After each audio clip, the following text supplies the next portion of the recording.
Was this just a concert? Or the night destiny finally revealed itself? When Bad Bunny invited Belinda onto his stage in Puerto Rico, fans felt they were watching more than music. They were witnessing a childhood dream come to life. Subscribe for more fame insights. Because let's be real, this wasn't random. This wasn't improvised.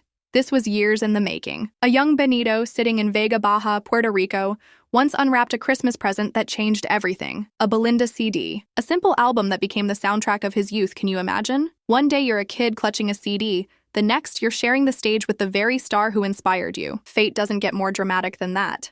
But here's the hook. The age gap? Barely 5 years. Yet in those 5 years, Belinda had already conquered Mexico. Telenovelas, radio hits, sold-out concerts. She was the voice of a generation. And somewhere, in the middle of that storm, a teenage Bad Bunny was watching, listening, dreaming. He was just another fan, or so it seemed. Fast forward to 2025. The crowd roars in San Juan as Belinda steps out under the lights. Cameras flash, fans scream, but the loudest moment, the silence between them, the way they looked at each other, half surprise, half destiny, because when he looked at her, it wasn't just artist to artist. It was boy to idol, fan to muse. And now, equals. And just when you think it ends there, the internet does what it always does, digging deeper. Suddenly, old photos of a young Benito holding that Belinda CD go viral. Fans dissect lyrics where he hinted at crushes on childhood stars. People can't stop replaying clips, whispering, "Look at the way he smiled at her. Look at the way she touched his hand." Was it respect? Admiration, or the start of something bigger? Here's the emotional twist. Belinda has always been larger than life, the teenage queen who defined an era. But that night she wasn't untouchable. She was human, standing beside a man who once dreamed about her voice, now the face of Latin music,